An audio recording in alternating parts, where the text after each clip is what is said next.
Cornflakes now. Oh, that's funny. There goes my talk. It's cornflakes now. We're on. We're on. AJ, move in here. Hold on a second. Man, Hold on. we're missing light. Oh, that's not open. Well, that is open, but the blind. Probably with this. Huh? Probably better with this. Just good noise. Oh yeah, probably. Probably so. See if I can get back in here. Probably slow. Shoot. We're going to actually get started here in a minute, guys. Let's see here. There we go. There we now we're talking. Now we're in business. You're going to get in here. Now we're in business. Well, guys, this is Barside Jive, believe it or not. That's what I'm talking about. And we are on the air and live at AJ's Bar, located at 651 South Main Street in historic downtown Grapevine, Texas. USA. USA. Earth. World. I see. Oh, look, AJ, they brought some friends with them today. They're sharing their stream at lunch. Isn't that sweet? I just had some lunch. Isn't that sweet? Me too. I had some lunch. So we appreciate you guys sharing the show. What is that? You said sharing some love. No, I had lunch. Oh, I thought you said love. Oh, Share well. my sausage. Oh, don't share your sausage. Hey, we do appreciate you bringing your friends, sharing your stream with your lunch buddies there. Lunch buddies. And we do appreciate, we love big parties. We love increasing our audience. Absolutely. And speaking of parties, AJ and I just both had a party, right? You had one on the 1st, and I had one on the 11th. We didn't. Actually, I was kind of at yours. I'm still having mine. Yeah, I know. I'm going to have it all month too. Yeah. Actually, last week we had some donuts. You weren't here. Yeah, We had some Shipley donuts. having Oh yeah, those are good. Yeah, you had to. Tough. Yeah, it was tough. You had to sacrifice yourself, I'm sure. I ate your donuts. Yeah. It's okay. He did. Well, at least they didn't get wasted. He did eat your donuts. I got wasted. At least the donuts didn't get wasted. No. Yeah, I know you were wasted. I'll talk to you later in the day. Yeah, buddy, you were speaking in tongues. Wasn't pretty. But my guest today is Mr. Ric Lee. Mr. Ric Lee. Ric Lee. Ric Lee. Believe it or not. I believe we got a photo. Oh yeah. No. I'm preoccupied. I know you are. Looking at his hole. What's that noise? What noise? Oh shit. It's the zoo. Hey guys, Ric Lee is an English rock drummer, best known as the founding member and drummer for the 1960s English blues rock band 10 Years After. Between 1968 and 1973, 10 Years After scored 8 top 40 albums on the UK Albums Chart. In addition, they had 12 albums enter the US Billboard 200. They are best known for tracks such as I'm Going Home, Hear Me Calling, I'd Love to Change the World, and Love Like a Man. 10 Years After, with Lee keeping the beat, played at rock festivals including Woodstock back in 1969 and the Isle of Wight Festival on August 29th of 1970, as well as appearances at the Newport Jazz Festival, the Miami, Atlanta, and Texas Pop Festivals. Ric recently penned a new memoir called From Headstocks to Woodstock, focusing on his long music career, including his adventures with the famous UK blues rock band 10 Years After. The 448-page autobiography is available now exclusively from Lee's official website, RicLeeTYA.com. And here, What's that mean? 10 Years After. Oh. And here he is now, Ric Lee. Hi, this is Ric Lee, drummer of 10 Years After, and you're watching DC's Barside Jive. That's so wrong. That's so wrong, AJ. Okay, thanks, Ric. We appreciate it, buddy. This is usually about the time I turn to AJ and ask him what we're drinking. AJ, what are we drinking? We're drinking a little Pinot Noir from Foghat today. Yeah?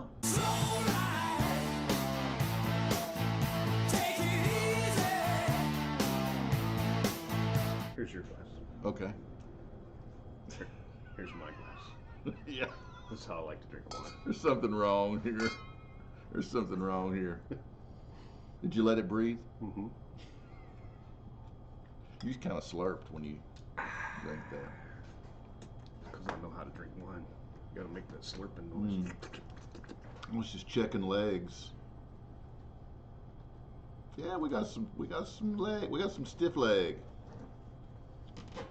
Got some stanky leg. This wine would go good with my taco. Mm. Okay. Well, thanks, AJ, for your contribution. Did you show them the wine bottle? Later in the show, you'll hear from Roger Earl himself.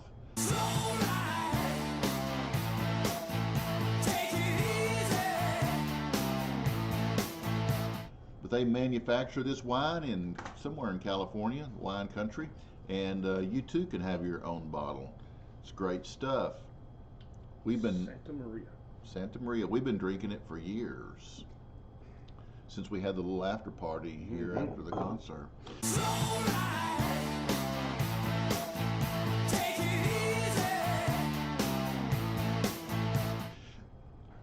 In addition to my guest segment, which comes later in the show, I've got unconventional news, non-traditional weather, unheard of sports, and traffic that's sure to make you go, what the hell did I just see? Delivered with that edginess and rawness that you crave, but you won't get from those imbeciles over at the regular one-sided propaganda machines, cranking out those untruths. Mm-hmm.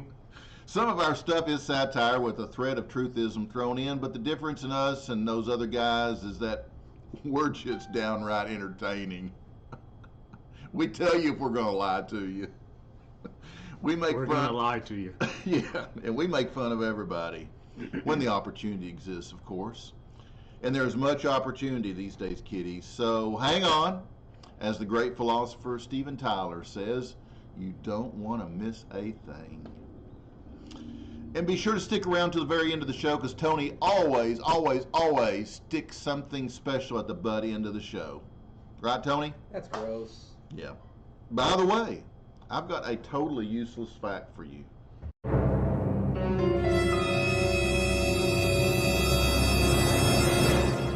Only 1% of you guys can lick your freaking elbow. Now, I can lick it for you, but you can't lick it yourself. If you don't believe me, believe Naomi. Hi, this is your host, Naomi. I'd like to share with you some uncommon facts about elbows. The distance between your elbow and wrist is roughly as long as your foot, though it looks longer. A slightly longer length is a medieval measurement from the elbow to the tip of the middle finger. Because of its thickness and the small number of nerves, the elbow skin is one of the most pain-resistant body parts. The elbow commonly falls victim to tendinitis, usually caused by damage or overuse. It is impossible for people with normal joints to lick their own elbows, though some double-jointed people can.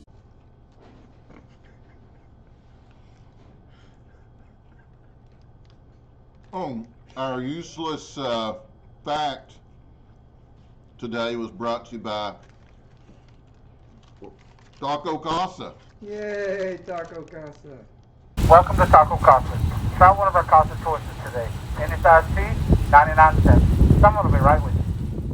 I thought Tony bought it. He did. He didn't bring me any. No, he didn't bring you any. Well, he didn't know what you ate.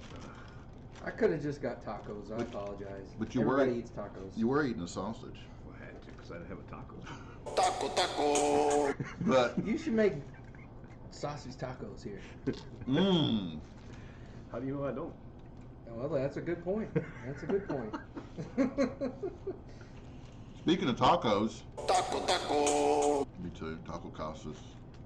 I love them. Your word for it. You don't eat Taco Casa? Well, I didn't get any taco. Oh, that's right. Not this time.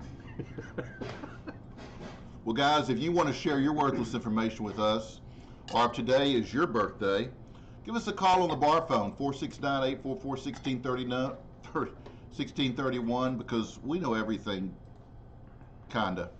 Mostly. And remember that knowledge is power. Be sure to check out my YouTube channel. Just search Barside Jive Live at youtube.com and click subscribe. Then click that little bitty bell. I'm just working on the phone. Oh, no, it's not going to happen. That little bitty bell? It's not, no. Okay. When I post my premium content, which is free to all of you guys just because you're so freaking special. There we go. We got phone ring. Ah. And now, for the bell. And now a word from our friends over at the Atlanta Genital Institute.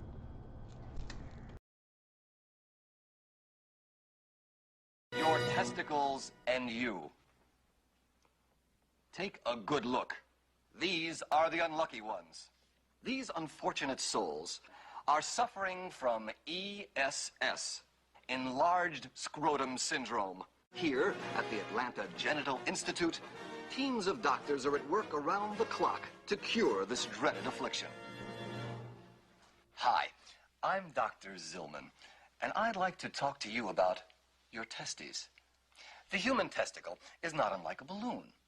Sometimes it is empty, and sometimes it is full, and sometimes maybe this will help you understand. Just remember that your testicles, when treated with love and care, will give you years of maintenance-free service. But if abused, well, the inevitable conclusion. So next time, do the smart thing. Don't let anything come between your testicles and you. Thank you. That always makes me want to cough. PSA. Anyway, speaking of testicles, did you hear about the 100-pound midget? You're going to have to lean in here. Did you hear about the 100-pound midget with the 50-pound testicles? You didn't? He was half nuts. Okay. Oh, guys, it's time. So hold the applause, because it's time once again for that segment with all those big-ass raving reviews. Our famous, no, legendary breaking news. Whoosh, bum, bum, bum, bum, bum.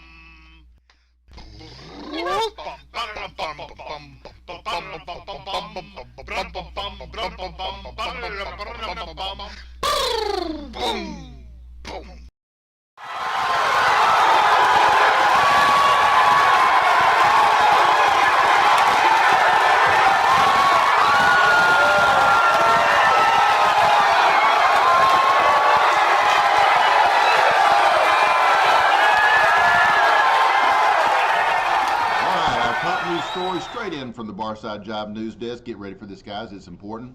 Media commits to creating 25% more racism in 2021. U.S. After a successful 2020 media... Let me start over. After a successful 2020, media organizations have announced a cooperative effort to create at least 25% more racism in the year 2021. Racism is our lifeblood. It's what we live to talk about every single day, said CNN's President Jeff Zucker. Ding. We work diligently to find it everywhere we can, and when we can't find it, we just make it up. This year, we are redoubling our efforts. Is that like double down? Double down. To bathe the American public in racial resentment until everyone is living in despair and agrees how terrible our country is. It's an important service we provide for the community, he continued. Major media companies such as ABC, NBC, and CBS confirmed they will be cooperating to ensure every news story and piece of entertainment is selectively chosen and edited to hide the truth, skew reality, and tell a narrative of racism and discrimination. It's just the right thing to do, said one NBC producer. Sources confirm that once racism has successfully caused the dismantling of America's legal system, they will move on to climate change to dismantle America's economic system. Well, there you have it. Walmart now requires all shoppers to wear pants. In a move that's being called unprecedented tyranny, Walmart is now requiring all shoppers to wear pants in their stores, AJ. Americans everywhere slammed Walmart for the move, saying it amounted to an infringement on our constitutional rights. I thought this was America, said one man as a greeter asked him to please put on something before coming into the store. It is my constitutional right to go into Walmart and shop for random stuff at 3 a.m. wearing nothing but some boxers and a giant 1980s Tweety Bird t-shirt. Look, we don't think this is too much to ask, said a Walmart spokesperson. Just throw on some sweats, pajama bottoms, whatever. This is for the safety and, of course, the mental health as well of our employees. And for the love of God, take a shower once in a while, you know. Shirts will remain optional. And our final story, Cracker Jack changes name to more politically correct Caucasian Jack. Plano, Texas. That's good. When ballparks finally open again, those standing for the traditional seventh inning stretch will be singing some different lyrics to Take Me Out to the Ball Game. After over 100 years of selling its caramel popcorn snack under the name of Cracker Jacks, Frito-Lay announced today that it will be rebranded as the less offensive Caucasian Jack. We are very sorry to all the Caucasians we have heard over the years, said a spokesperson. Cracker is an offensive stereotype, and we must make sure that all foods and snack products are culturally sensitive. Think about all the white people who have had to suffer in silence as tens of thousands of baseball fans sang out the hurtful lyrics, "Buy me some peanuts and Cracker Jacks." No more. The bigotry stops today. The move was applauded by hurt white people, though they are still criticizing Frito-Lay for how pale and pasty white the Cracker Jack guy is on the logo. Now our trending news, AJ, trending news. You know, it's funny. I'll tell you a funny story real quick. Oh, tell me one. My buddy went to, what's the coffee place? Starbucks. Yeah. So he went to Starbucks and he ordered a large black coffee. And they told him, we don't sell black coffee. And so Carlos was like, well, what do you mean you don't sell black coffee? He said, we don't sell black coffee. Well, what kind of coffee do you have? We have regular coffee. Well, I'll take a regular coffee then. And he gets ready to leave and he's paying for the cup of coffee. And he goes, what is this? And the lady said, it's a brownie, sir. He's cracking on him. So you sell brownies, but no black coffee? Did he tell him he was a brownie? Well, you know. Yeah. How funny. Crazy. The world. It's different than how we grew up, right? A lot different. Well, for not for better. No.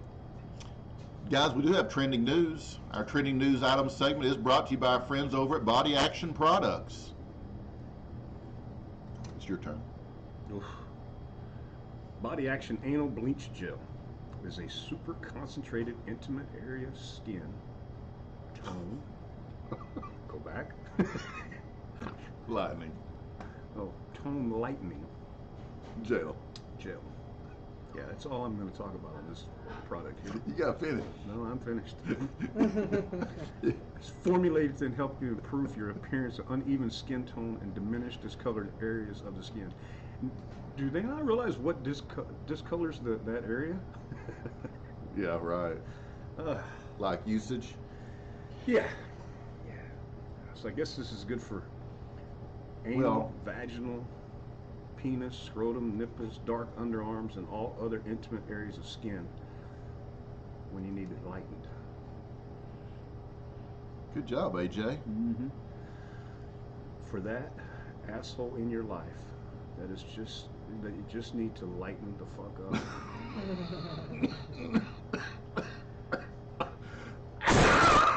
That PSA, I can't quit coughing after I hear it. Trending nationally, guys. QAnon claims Trump's move to unseat Biden is looming. Again. Men demand reparations from women due to Eve eating the apple. U.S. criticized for withdrawing troops from Afghanistan while just 50 years from victory. And trending locally, we have a couple. Boston man sues Dyson for $2.3 million after being partially emasculated by a vacuum cleaner. And There's a whole lot of sucking there, huh? And Well, election news. we've got a little election news. We got our buddy Nick Kaufman. It's, next door at Wine Fusion. He's running for mayor. Mayor. Another shout out to Breon Burke. She's running for place 2 on the city council. When do elections happen? The actual election is May 1st. May 1st. Today is the beginning of early voting. So from 8 to 5 here in Grapevine, you can vote at the rec center. City council for Grapevine, city council for Colleyville, school boards for Carrollton and GCISD, and Tarrant County. Carrollton. Not Carrollton. I'm sorry. Southwood. Carroll. Carroll. Carroll ISD. It'll better hit me again too. Hey, you've already been hit like Well, what? you caught up now. Oh, okay. Are you through with that report? I'm through. That was pretty good, AJ. Yeah. Go Nick. All right, Nick. Well, there you have it, guys. I think it's about damn time for some rock history.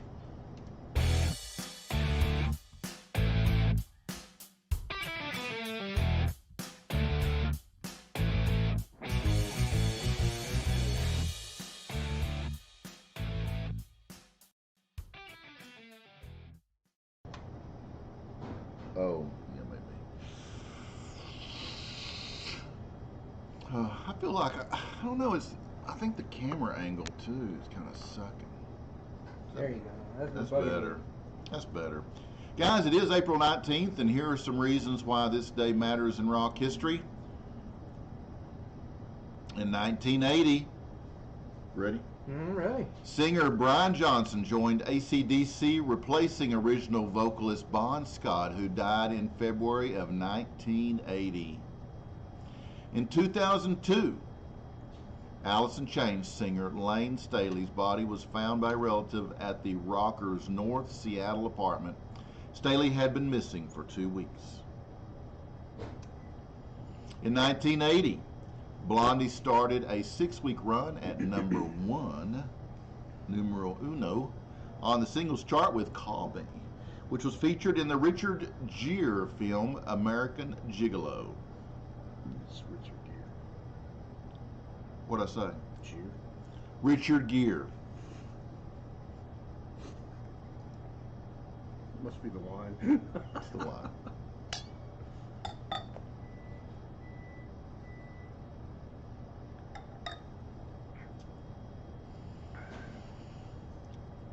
Richard Gere. Gere. In 2012, the band, not the bands, the band's Levon Helm died from cancer. And in 1980, it wasn't funny. Let's do that one again. It was funny because you corrected it and then you said it the same way again. Yeah. In 2012, the band's Levon Helm died from cancer. And in 1980, REM played their first gig as REM. What's that stand for? REM. It took place at Athens, Georgia's 1111 Coffee Club in front of 150 people, and the show ended when police shut it down since the venue was unlicensed. And guys, that's what happened today in rock history. We'll wrap my daily dose of rock history or rock music news, whatever, which means it's time for some COVID update. And now for a special message on the COVID vaccine from the U.S. Food and Drug Administration. Take it away, Tony.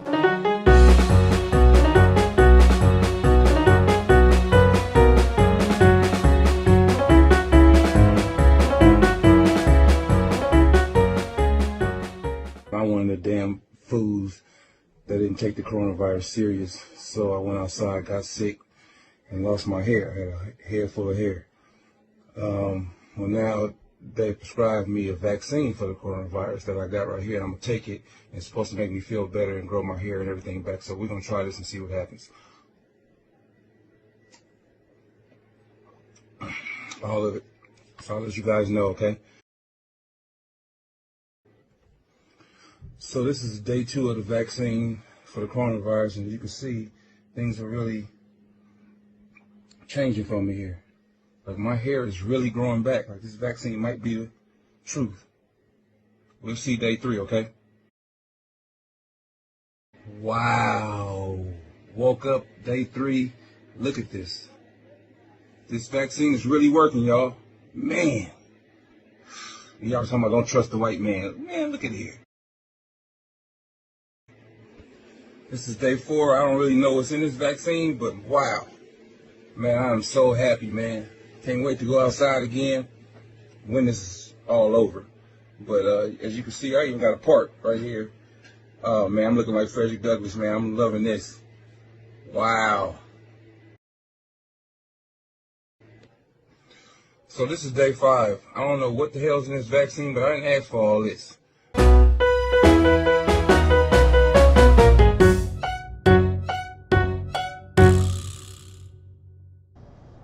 And there you have it, AJ. If the vaccine won't do anything else, it'll damn sure grow some hair. All right, I'm bored. Let's do some sports. I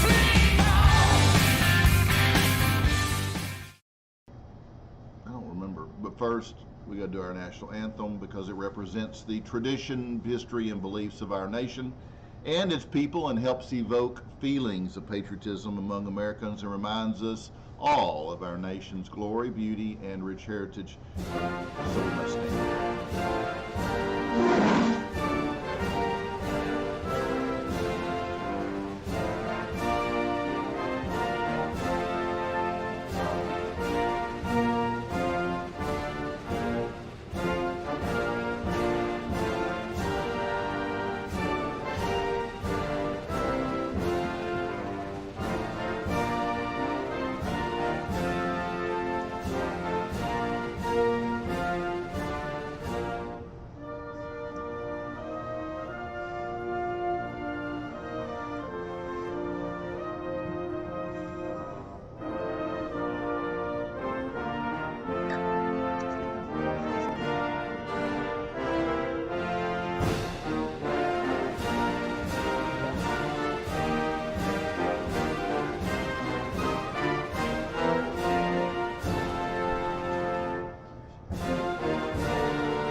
Really? Is he good?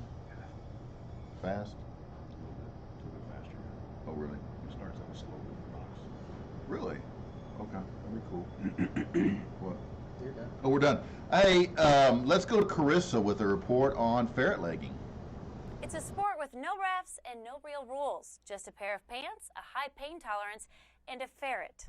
3, 2, 1, drop that whistle! It's called ferret legging, and it isn't exactly one of the world's most popular sports. Frisky explains the game.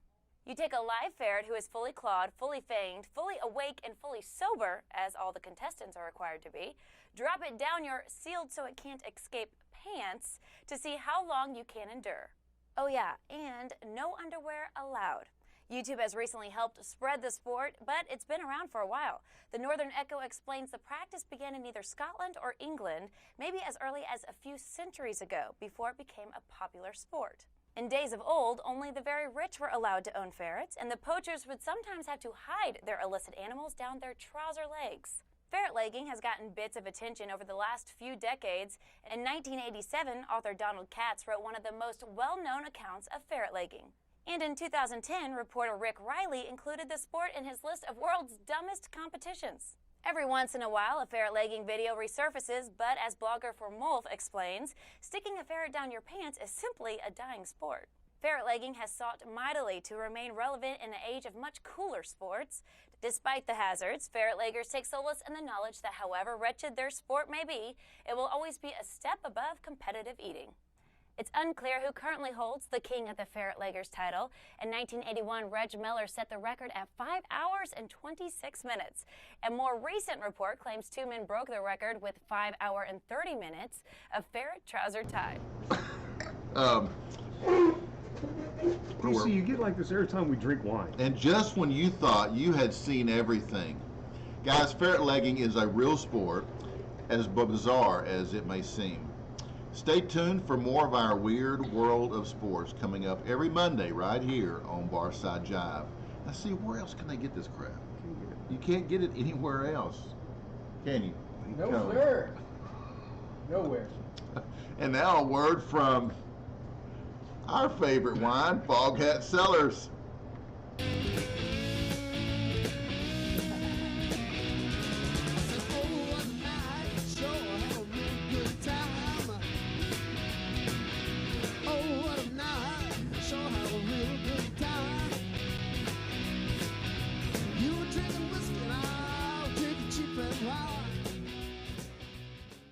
Hi DC, thanks for having us on your show. And for you folks, I'm Roger of the band Foghat, and these are our wines.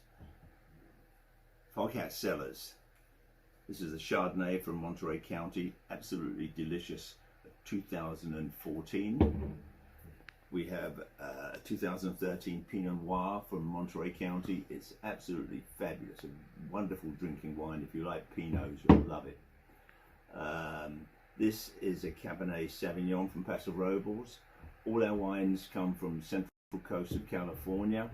Steve Rasmussen is our winemaker, though in fact myself and Linda actually get involved in the making of some of our wines. Drink, enjoy, go to foghatcellars.com to find out how to get them. Thanks, bye.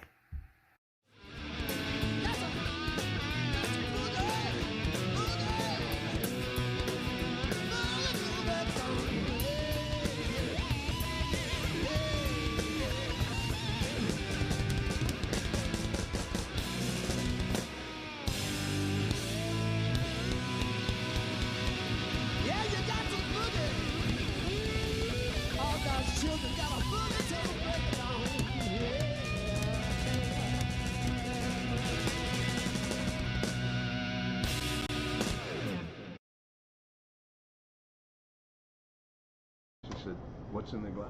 I said, "Tequila." She goes, "Give it to me, I'll drink it." I'm not going on stage. Really?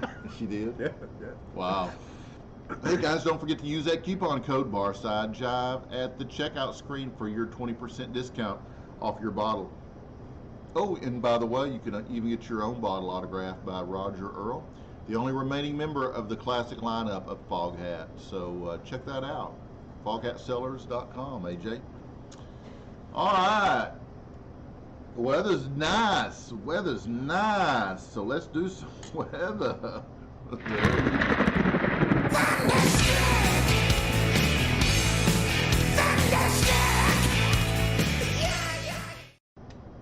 From your Barside Jive Global Weather Center, where we try to stick to the current weather since forecasts are always so wrong, including our own.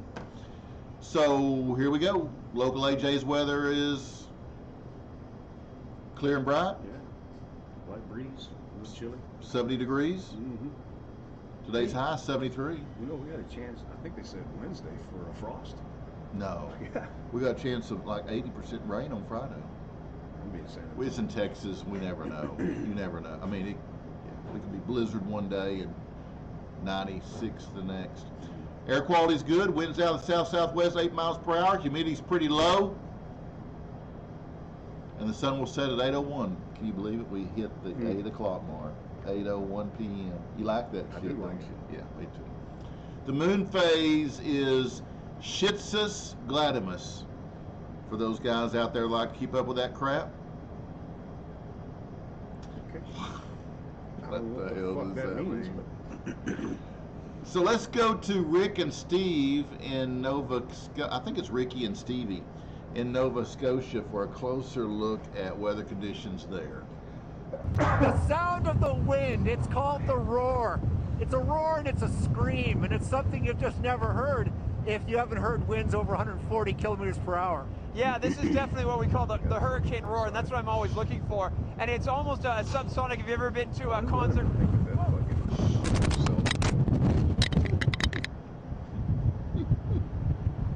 Never have understood that.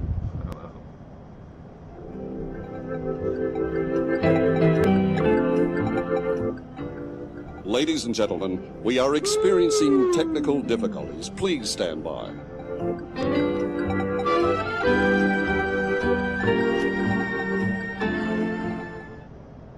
Oh, sorry about that, Stevie and little Ricky.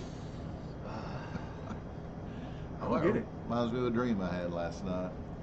Falling down, or yeah, kind of. or all the wind It was windy. blowing? Windy, yeah. Now that's what I call windy conditions. What do you think, AJ? Looks like it. Yeah. Speaking of weather, I'm reminded of a little story I'd like to share. Okay. You ready? Is this going to be a long story, or? It'd be kind of moderate. Okay. So the king wanted to go fishing, and he asked the royal weather forecaster the forecast for the next few hours. Are you tracking? Tracking. You guys tracking? Okay. So the palace meteorologist assured him that there was no chance, I mean absolutely no chance of rain.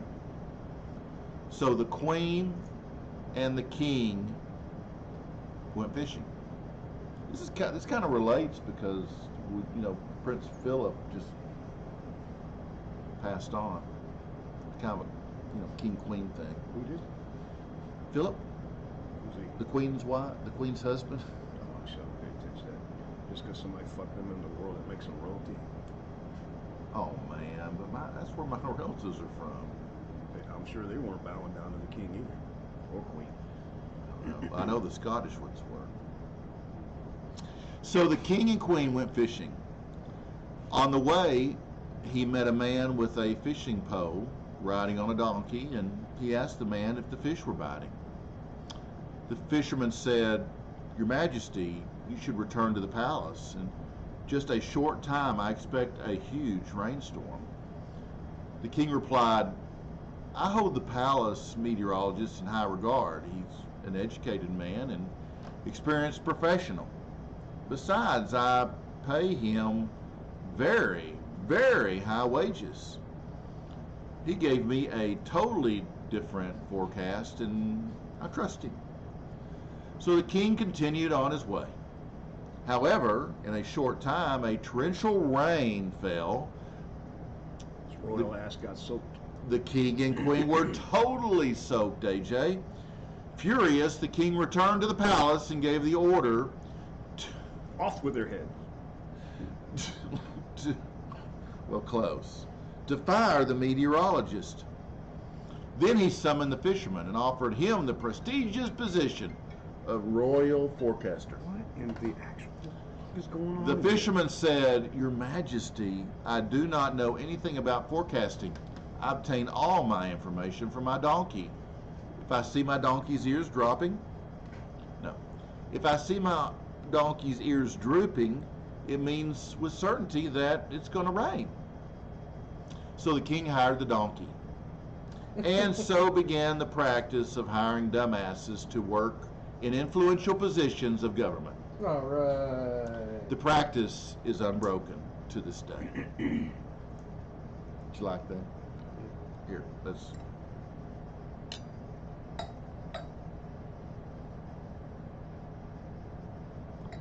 And If you're going to drink wine, you have to know how to drink it. You're not supposed to touch the glass with your hands. No. Look at your glass and look at mine. Yeah, Look at all the what's wrong? fingerprints all over.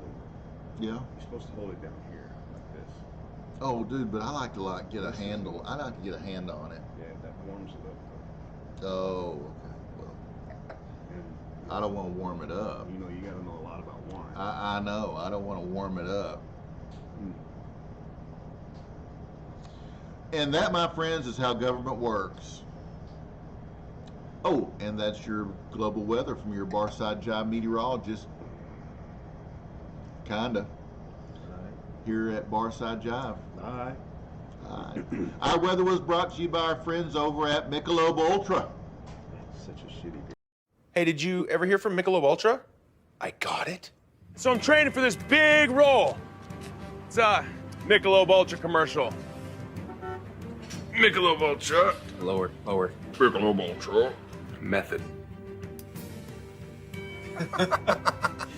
Oh, use the opposite hand. I think my character's left-handed. Who's the character? Michelob Picklestein. Michelob. My name is Tommy Ultra. Tommy Ultra? I like beer! So sorry, I might even get my own beer truck. Matt. Yeah.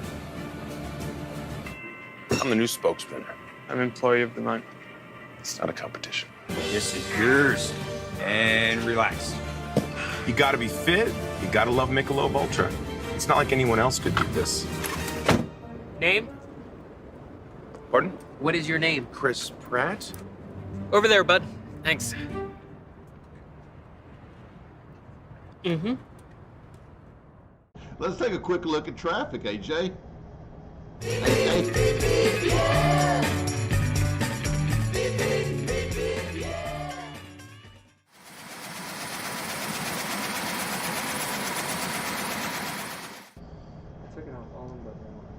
Why do I look so red? Because you're Indian? Let's go. Oh, how's it look out there on South Main Street, AJ? Like a traffic jam out there. We got 3 cars.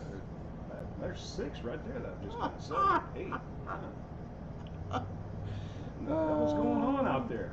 I don't know, man. There's no one. It's crazy. Hit me. Dude, you can't do no better than that. Roger, we need another case. All right. How did you finish before me? I don't know. How's it look out there on South Main Street, AJ? All clear now. Oh, wait a minute. Oh, man. How unprofessional. Let's go live to Melissa Mahan in Brockton, Massachusetts, home of boxing great Rocky Marciano.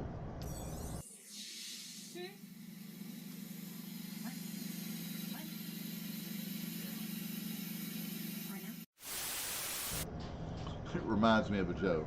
Okay. So this gorilla, he walks into a bar, right? And says, "A scotch on the rocks, please." The gorilla hands the bartender a $10 bill. The bartender thinks to himself, this gorilla doesn't know $10 bill. And he damn sure doesn't know the price of drinks, so he just gives him 15 cents back in change. The bartender says, "You know, we don't get too many gorillas in here." The gorilla replies, I bet you used that line before, didn't you? When gorillas come in here, you go, "We don't get too many gorillas in here." Yeah. The gorilla replies, "Well, at $9.85 a drink, I ain't coming back either." See, if he came into my place and asked for a scotch and handed me a 10, I'd just keep looking at him. You're gonna need a 20. And then I'll give you 15 cents back. Yeah, you're kind of pricey sometimes. But we're in great money. That's true, you are. All the South Lake people come over here. Yeah. Gotta get that money. Yeah, gotta get that money. Gotta get that money. Well, that'll bring us up to our featured guest segment, which is sponsored by Hippin' Hippie. Hippin' Hippie is a planet-loving company known for its high-quality, earth-friendly, 100% recyclable candle line and natural body care products. That's what keeps us looking so good. Right, AJ? Oh, baby. Breathe it in. Mm-hmm. It's no wonder eco-supporting people love Hippin' Hippie, hippinhippie.com. As I mentioned earlier today, my featured guest is none other than the legendary Ric Lee. Ric Lee. Ric Lee. best known as the drummer and founding member of rock band 10 Years After. And I will be right back with Ric Lee after this quick break.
I've done a little reading, and I don't know if it's correct. I don't know if it's correct or not, but you guys also, besides Woodstock, played some really big venues and festivals alongside some of the greats, much like yourselves, at the Newport Jazz Festival.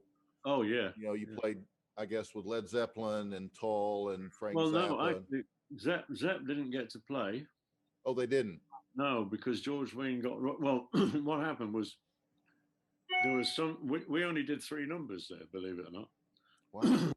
And a bloke came on stage after the 3rd song and he said, we're going to take a short break here, folks, because there's been a little trouble at the back and we just want to sort it out. We don't want it to get out of hand. and that was it. And we were never asked to go back on again. Then a good friend of mine is T Morgan. He's a DJ in Philadelphia. I've known T since '67, and he was at Newport with me.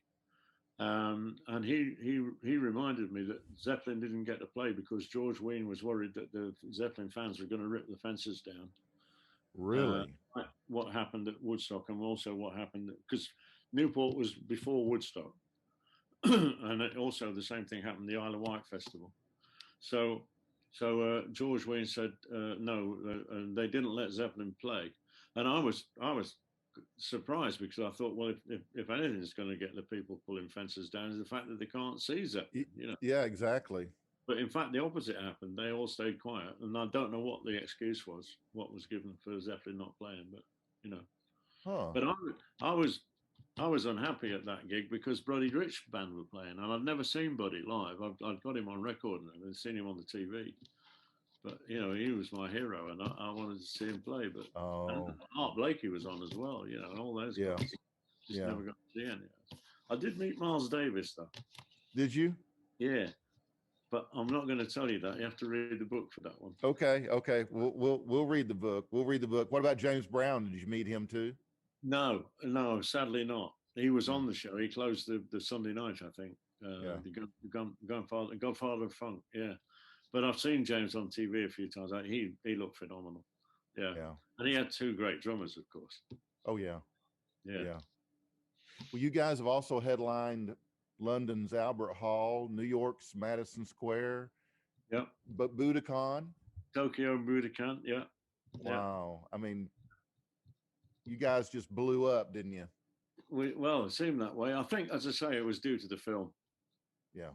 The film just went viral, if you like, as they would say nowadays. In fact, the nice thing about the film was that when we went to the premiere in Wilshire Boulevard in LA, I can't remember the name of the cinema, it was on Wilshire, I know that. And we sat through the film, and it came to our bit, and thought, oh, it looks pretty good, yeah. And we got a standing ovation in the theatre. People watching the film. Which was amazing because a lot of it was people from the business and a lot of our contemporaries, of course, who were watching the premiere. Right. And that was a real honor, to have people like that standing up and applauding you. Yes. And in a way, I guess it was applauding Alvin because Alvin was the most of our segment, right. So. Yeah, I think I've got 38 seconds. Is that all? I think about 38, yeah. You weren't kidding. No, I'm not. No, it was seriously edited certainly by Dee Anthony, our then American manager. And I think Alvin may have had a little bit to do with it. I don't know. Well, I guess Alvin was the front man, right? So, for sure. Yeah, absolutely. He was the star of the show. No two ways about it. Yeah.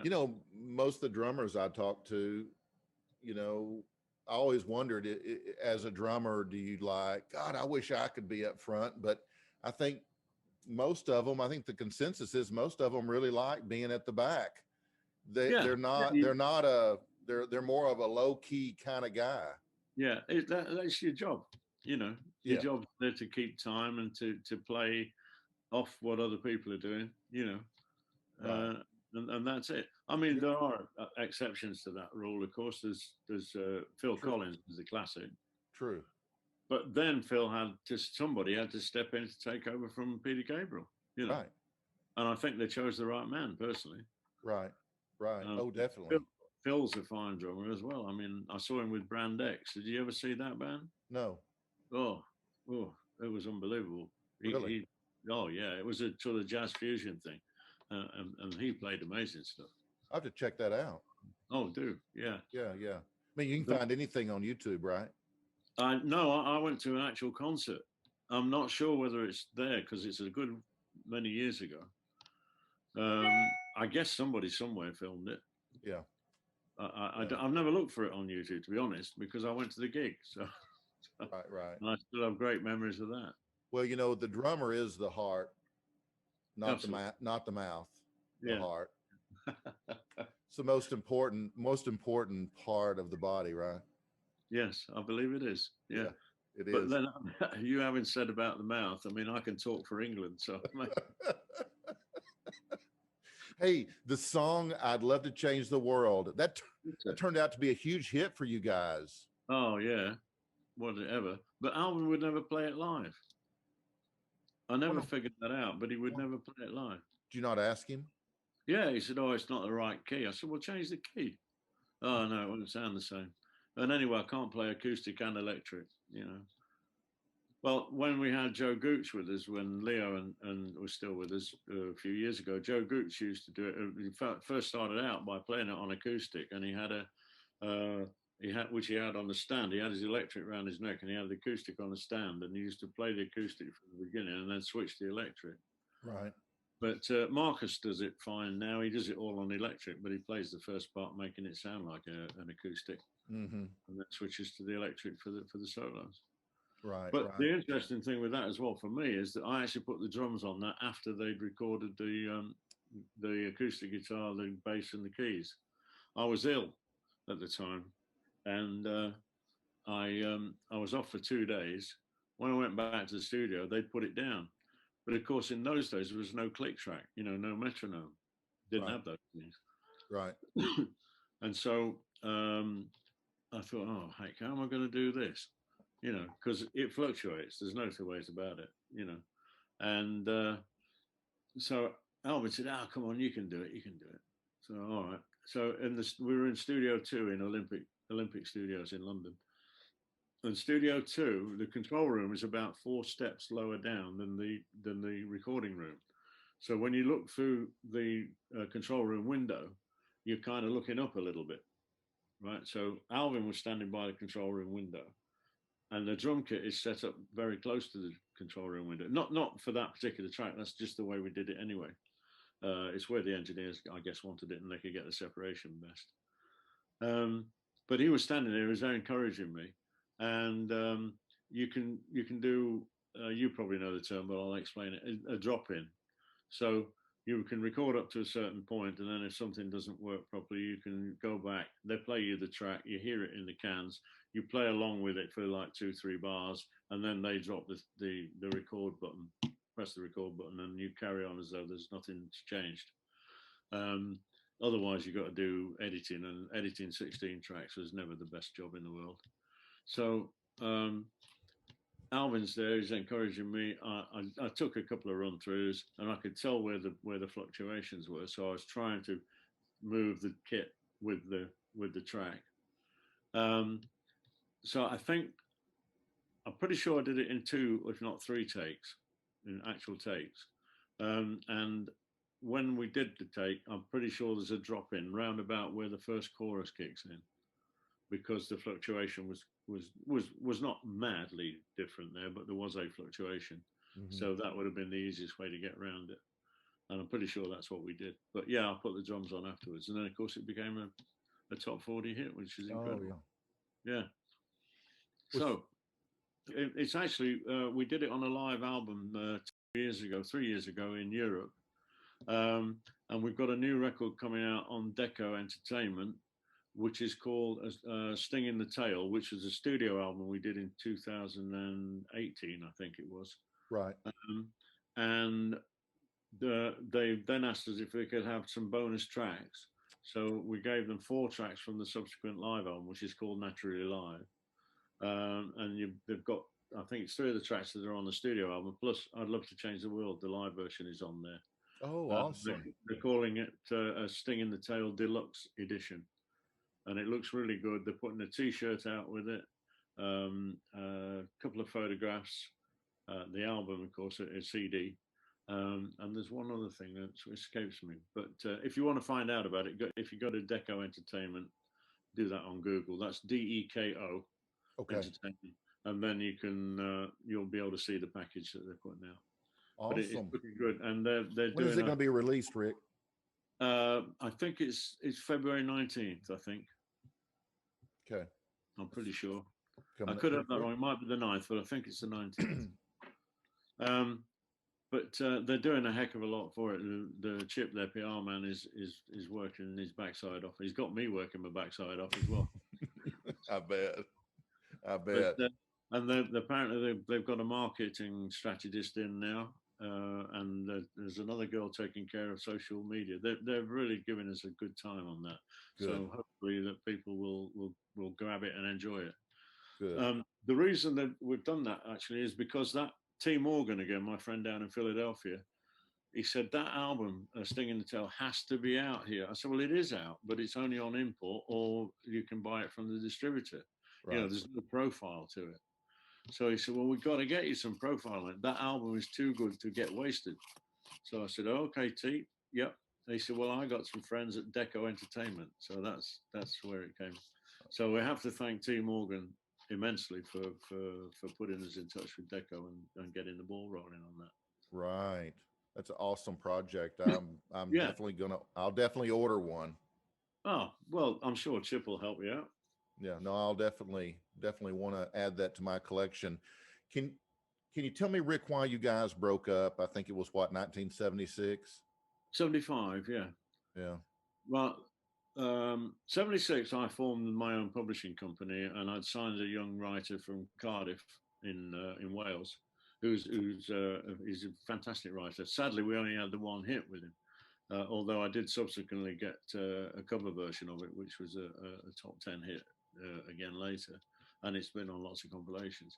But the reason I'm mentioning that is that in 1975, Alvin said, right, he said, you guys are going on wages.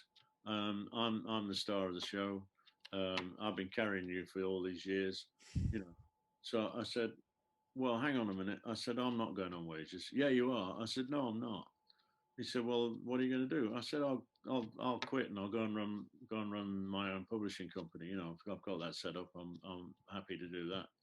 You know, I said, there is a point here, which is that we took the rough with you, and now you want all the smooth. You know, I said, if you wanted to have done this, you should have done it back in 1967 or 66 even, and put us on wages then, you know, and then the whole story would be different, obviously. But I said, I think it's incredibly unfair to want to then put us all on wages when we have actually helped. You are the star of the show. I have no question about that. You are a very, very talented guitar player. I have no problem with that. You know, I said, but I think what you're doing is just totally out of order, you know, and it's up to you if that's what you want to do. And subsequently, in a sense, I was the first to leave, and the other guys followed suit. Wow. Now, there is a codicil to that, which is that, and I never realized what the guy was saying, but Chris Wright wrote us a letter about a year later and said, look, there's so much stuff in the book, you can't let this go. You know, this is stupid. You know, you've got a real big trading name there. You know, why don't you just get together and do, and it's what Leo and I had talked about as well. Why don't you get together and just do 1, maybe 2 tours a year, and the rest of the time you do your solo project, you can do whatever you like, and you can, you know, keep the basis the same. And Alvin didn't want to know about that. So when he wrote this letter, he also put in it, he said, but if that can't be done, then you should look around and find another way of doing it, which when you read between the lines, when I reread it many years later, he was saying, get somebody else, you know. Right. And I think at the time, Ted Nugent was probably in his mind, because I think Wow. Ted was not in a gig at that point in time. Yeah. Whether that would have worked or not is anybody's guess. I'm not sure. Right. Wow. So that is the true story. Yeah. You know, I'm being honest with you on that. So did you guys remain friends after that? Yeah, well, they actually tried to put TYA back together again in, I can't remember the year, towards the end of the 70s, probably 78, 79, I think, without me, which I said, fine. Leo phoned me, he said, we're going to put the band together without you, you know. I said, well, if that's what you're going to do, that's what you're going to do. Good luck. Thanks for telling me. Yeah. So I said, well, I don't think anything's going to change, so good luck, you know. Yeah. Yeah. I'm doing what I'm doing. I'm happy doing what I'm doing. I'm doing okay. I just had a hit record with this guy. You know, I'm looking for a new deal for him because we want a different company. La di da di da. So, you know, so I said, I don't have a problem. Then what happened next? Oh yeah. So then in I think it was 1983, I got a call from that didn't work, by the way, the band they put together without me. Yeah. And I knew it wouldn't because sorry, I'm sounding big-headed here, but there's Spinal Tap. Yeah. And the drummer that's sitting there with the flower pot hat on, smoking the pipe. I can't remember his name. Right. And he says, well, he said, I'm the buffer here between guitarist and the bass player, And they go on about that. Now, our tour manager at the time in the old days was a guy called Derek Sutton for a lot of the tours. He manages Robin Trower now. And Derek and I were talking one day, and he said, you've got a heck of a bloody role in this band, haven't you? I said, what? I said, well, I'm just the drummer. He said, no. He said, when Alvin and Leo start hitting it off, which they did a lot, they were always arguing about something.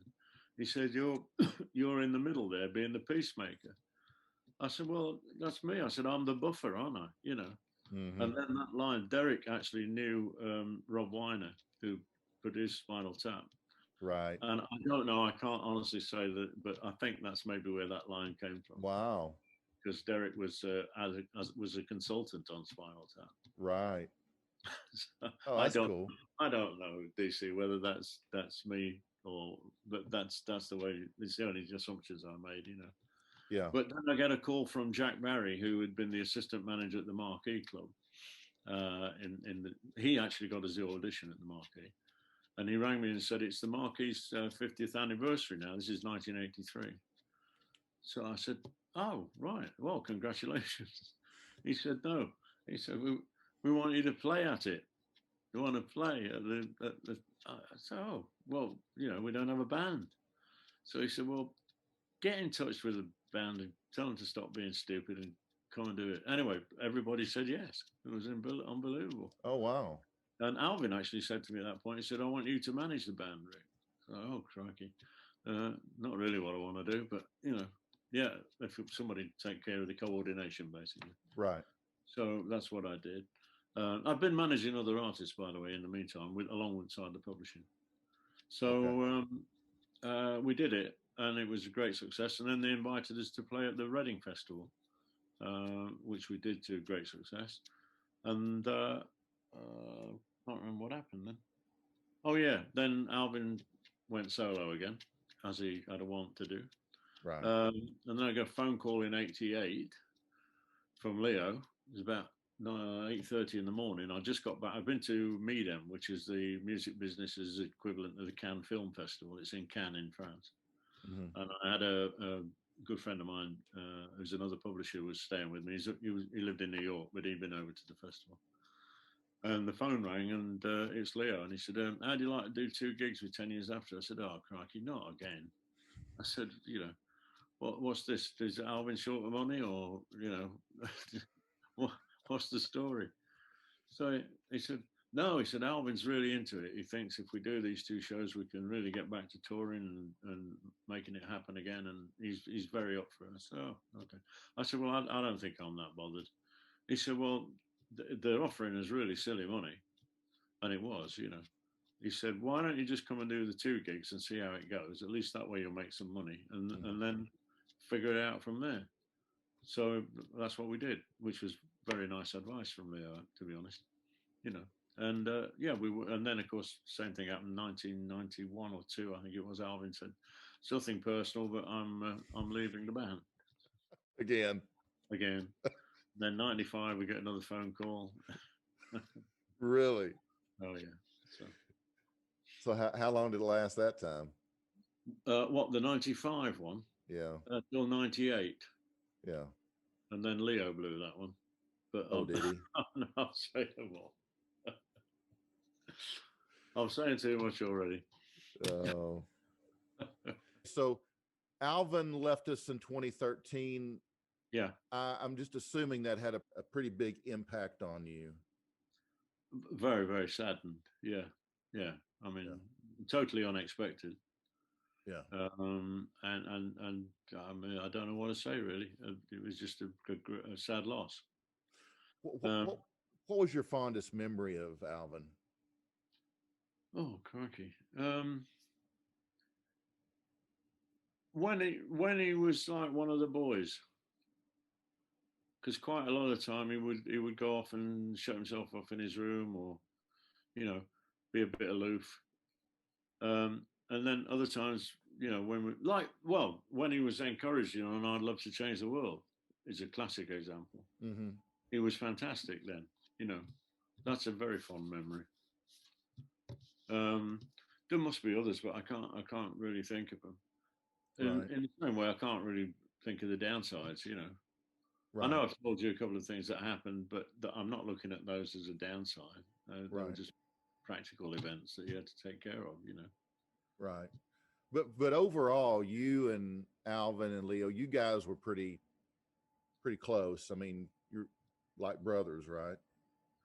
I think brothers is too strong a term. Okay. We worked together well as professionals. We did have a good time and good laugh. We had some crap times, as all bands do. But when you look back at the early days as well, we were touring in America for 3 months at a time. Yeah. And we did 3 of those tours every year. So it's 9 months when you're locked in a bubble, and it's like a marriage, if you don't handle it well, then there's going to be a divorce, So, right. Yeah. And Chick was always, he was there, but he was kind of a bit of an outsider on it all, really. And in the old, and I remember in the early days that the Chick and my first wife and I took my first wife on the early tours, and Chick and I and she and I, we used to hang out together and go for meals together, and stuff like that. More so than hanging out with Alvin and Leo. So, yeah, that's it, Rick. Sorry. By the way, Rick, who named the band? Leo found the name. When Chris Wright said you need to have a new name, Leo went and bought what's called the Radio Times over here. It's actually a TV guide as well. Uh-huh. And he bought a copy of that, and he got a pin, and he turned to the television pages, and he went down the page with his eyes closed with a pin, and then stopped and then looked at what he'd hit with the pin. I believe is how it happened. And there were 2 names that stood out of that, which was one was Life Without Mother, and the other was 10 Years After. And they were both program names, for the TV shows. Wow. And they sent them up to Manchester to Chris's office, and the office decided 10 Years After was the best one. Where it came from was that the film that they were going to show was a documentary about 10 years after the Suez Crisis. So we had a crisis in 1956, I guess it was. No, wait a minute. Well, it must have been 57. Was it 57? Yeah, 57 or 50, 56. Yeah, I was right the first time. 1956. So 10 years after that was 1966. And they looked at what the Suez Crisis. They looked back on it to see what the ramifications of it were. And the Suez Crisis was when President Nasser, who was the president of Egypt, there was a canal that runs from the Mediterranean down through Egypt into the Red Sea and then out into the South, not the Pacific, sorry, down to Australia, basically. Sorry, my joke wasn't that great. And if you didn't do that, it took weeks and weeks to go right around Africa to get to Australia. And that's why the canal was built. The canal was actually built in the 1800s, I believe, by a Frenchman. So what NASA did was he sank a load of ships in the canal. They went and scuttled a whole bunch of transport ships so that other ships couldn't get through. So that was what the new Suez Crisis was. And of course, that had a big effect on the economy of all the Western countries because goods that they were bringing from Japan and from India and from Australia, couldn't get through. They were having to go right round. you know, and that was adding a huge cost onto those journeys. So that's what, that was what 10 years after was about, anyway. Yeah. Alvin subsequently said it was 10 years after Elvis, which in a sense it was, but that wasn't actually where it came from. Yeah. Yeah. Good quote. Yeah, exactly. You are watching Barside Jive with my guest, Ric Lee, best known as the drummer of the English rock band 10 years after. Looking back over your entire career, and I know it's vast, but what do you see as your biggest accomplishment overall? Oh, crikey. Becoming a father, I guess, and hopefully having brought up the kids in the right way. Well, not the right way, but in a good way. Wow. Yeah, I think. Well, I was 47 when I had my daughter, and I was 50 when I had my son. Wow. So I was a late starter, you know. That was with my second wife, but that's one thing I've never regretted in my life. Right. And I would say that's awesome. That's the pinnacle for me, I think. Yeah. I've done lots of other things. Obviously, Woodstock was big, you know. Subsequent things. Going to South America was fantastic with 10 years after as well, so, and things like that. But I think overall, it's got to be the kids. Oh, I'm really glad that you said that. I mean, I thought for certain you were going to tell me writing your autobiography from Headstocks to Woodstock was your biggest accomplishment. But hey, I'm going to tell you something. The kids, they should come first, and that's pretty awesome that you said that. Well, they're great. They're very good to me, and hopefully I'm good to them. Yeah. Well, I bet you have been. I can just tell. Well, I'll do my best. Yeah. Okay, well, let's talk about that autobiography, because I know it required a lot of work on your part. Oh, yes. And it's got a cool name, From Headstocks to Woodstock.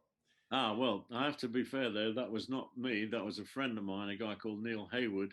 Who was a singer in Neil and the Demons, which was spelt Deamons, which nobody ever figured out why. Right. In Mansfield in the early days. And yeah, he very kindly gave me that title.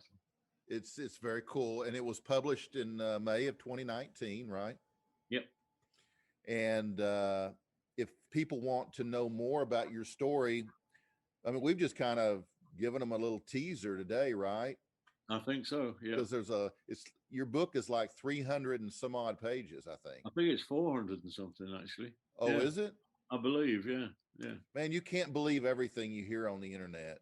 Tell me. Well, we will put a link to purchase your book. In fact, when I looked, because I wanted to buy a copy, and when I looked, there was only 13 left. Oh, on Amazon? On Amazon. Oh, yeah, but they put that about everything.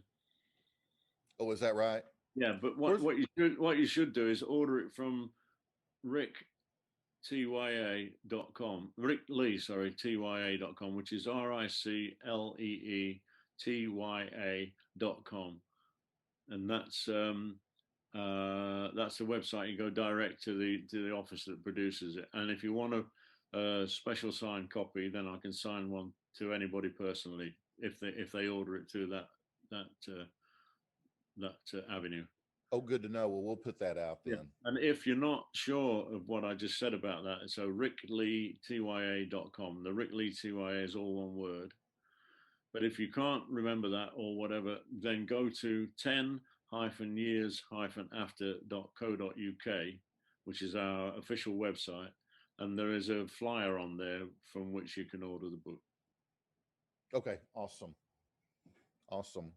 Besides your autobiography, which I can't wait to read, what do you guys have going on musically? Nothing. Nothing. Because of COVID? What do you think we are? You think we're musicians or something? Yeah, I know you are. No, what we have got in the pipeline is we've got a record. I think I mentioned earlier, but I'll do it again. We have a record out on Deco Entertainment in the US. It's coming out on February the 19th. It's called A Sting in the Tail Deluxe Edition. It has 4 bonus live tracks, one of which is I'd Love to Change the World, which was our top 40 record many years ago. That will be available, as I say, on the 19th. If you want to check that out, you can go to Deco, that's DEKO Entertainment, on the internet. Just type that into Google and that'll find them, and you'll be able to see the whole package there, because they're giving out a whole load of other goodies with it. Then later in the year, we can't do any touring, obviously, but what we're going to try to do, if there's a raise in lockdown over here and Europe in the next, say, 4 or 5 months, which hopefully there will be, the first thing we're going to do is we're going to dash over to Europe, which is where our equipment lives, because we tour there a lot. And we will get that and go and do a live concert, maybe socially distanced, but we want to have an audience anyway.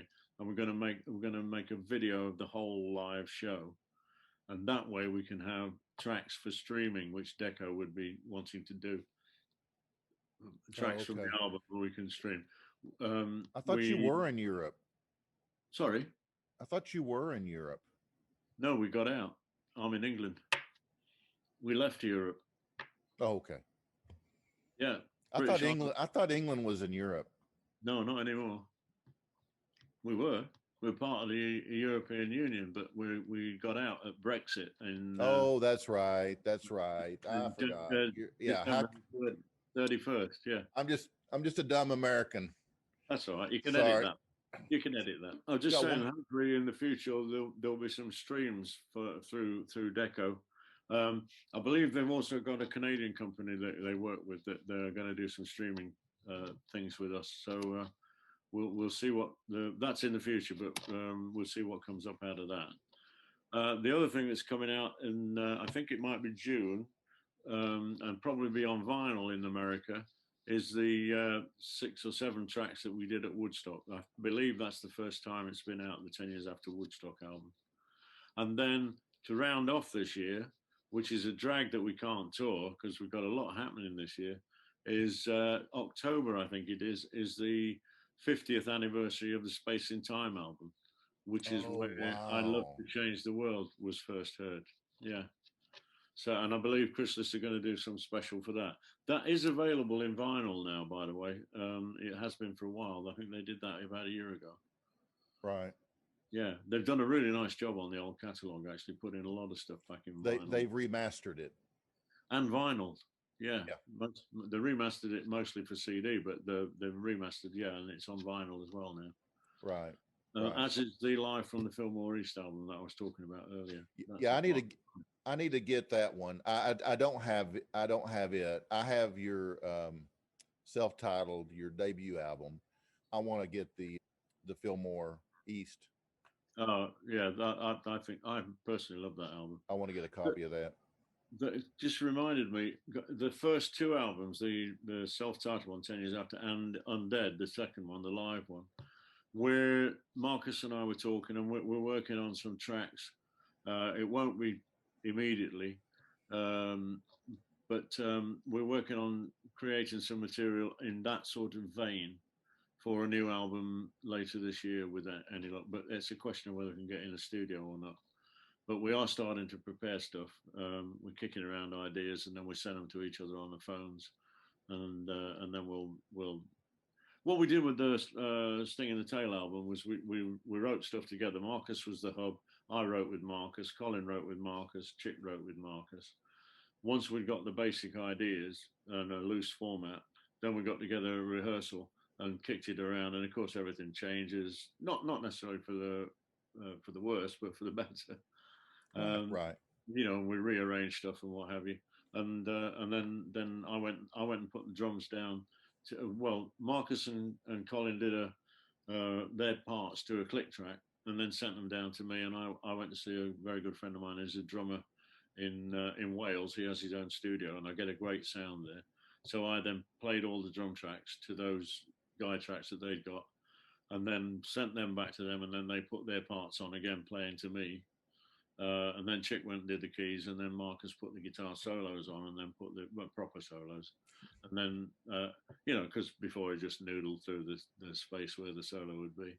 Right. And then he did the vocals. And then we sent it to a friend of Marcus's for mastering, who did a fantastic job on it. Oh, sorry, wait a minute. He did the mixing and the mastering. That's right. No, I've got it wrong. Sorry. That's okay. Yeah, we sent a friend of Marcus's who did the mixing, and then an old friend of ours, and I've forgotten both the names. I do apologise. Did the mastering for us, and he'd worked with us many years ago. So we were happy that we could use him again. Yeah, so that's awesome. That was the Sting in the Tail album, the studio one. Right. So, and that's how we put it together. And that's probably how we'll put the next one together. Well, to get updates on all this, they can go to your website, right? Absolutely. Yeah. Was it 10 years after .co.uk.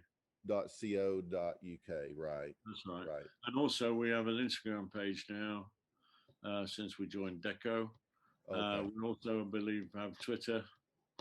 We've got Facebook, which we've had for a long time. Actually, there's a good site called 10 Years After Band on Facebook.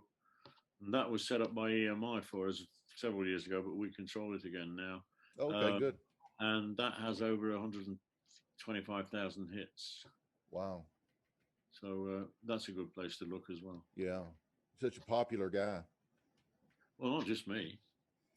Hey, and you're very wise, and I'll tell you why, because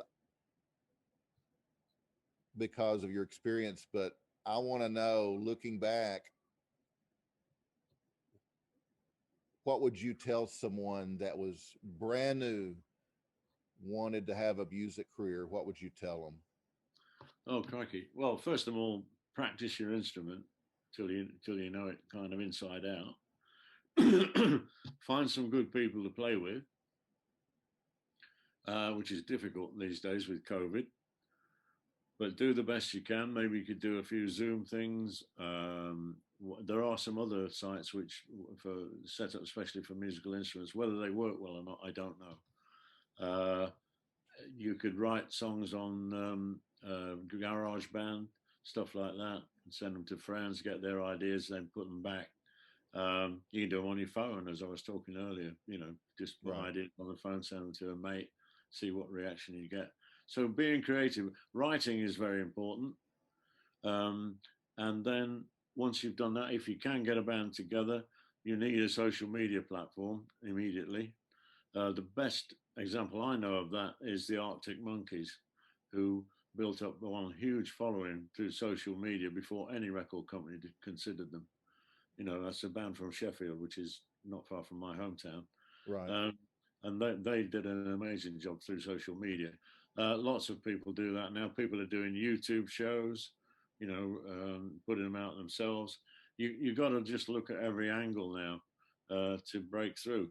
And then if you do start to get a breakthrough, you've then got to keep watching and looking for the avenues you need to follow to take you to where you want to be.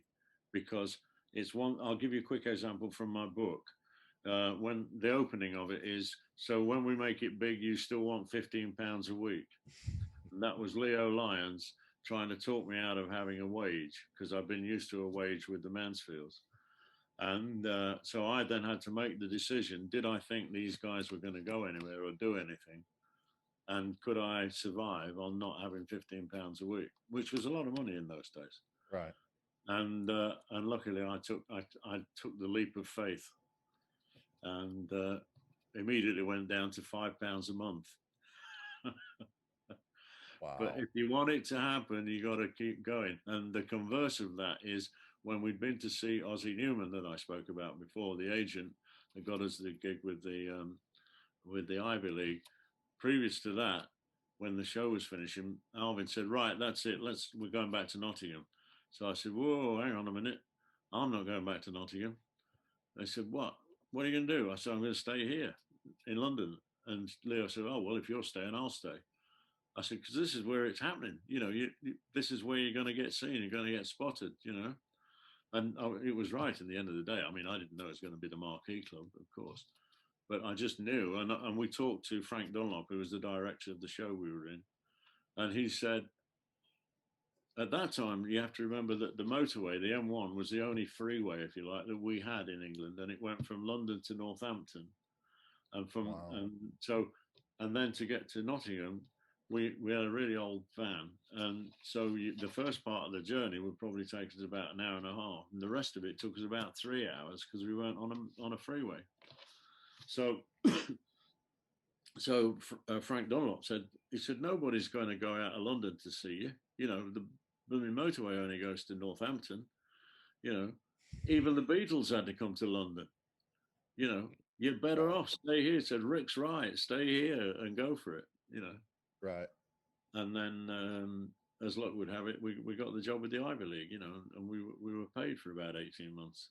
You know, and we kept going.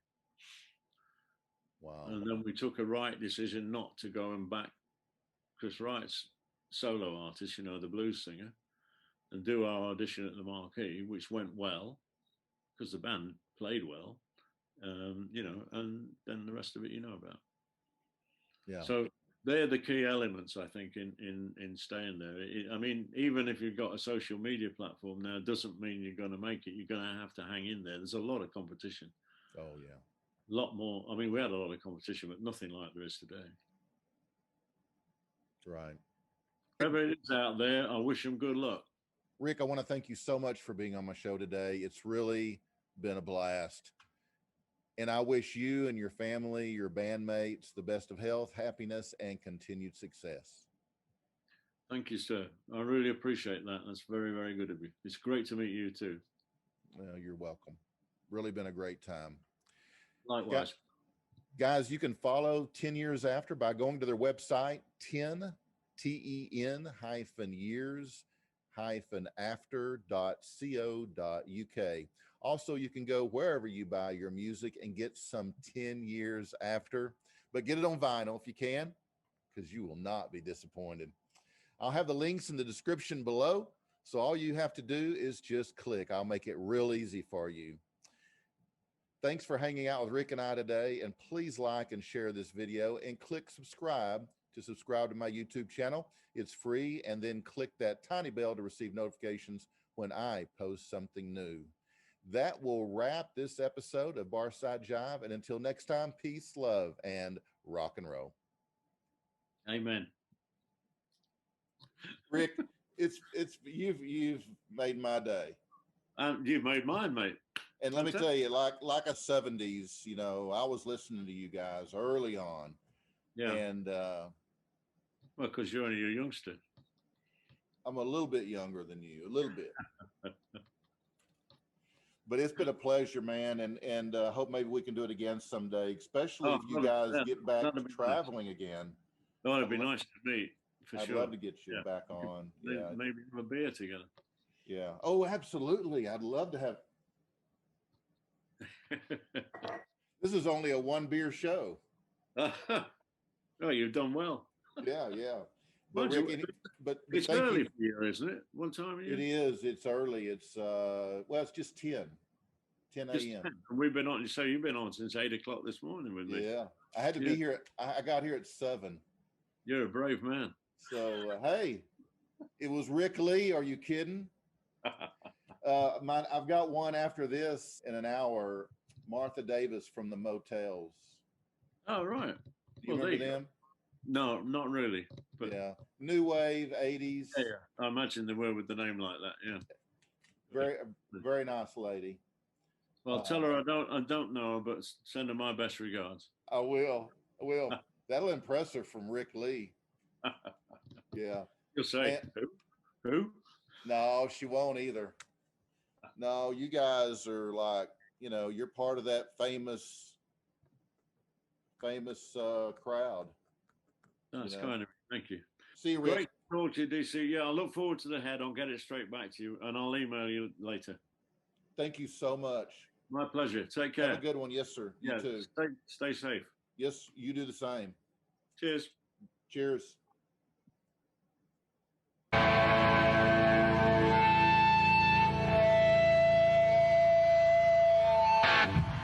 years after.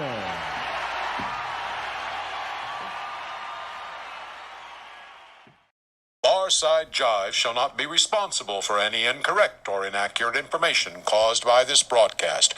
Barside Jive does assume, however, all responsibility for the satirical nature of its content and for the occasional fictional nature of its content.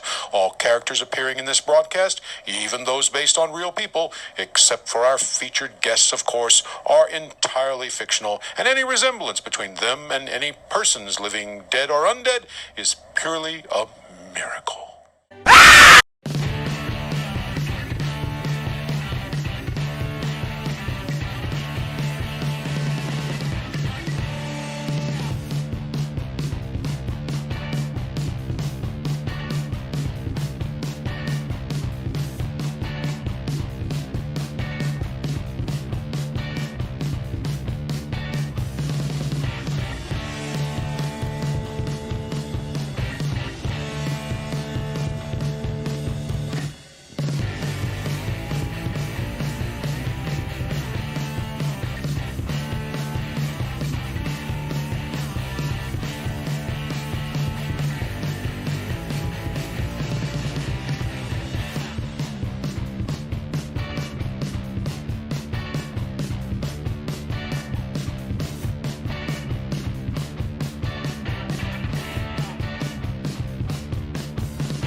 Better than that. All the fingerprints on there. Lip to drop.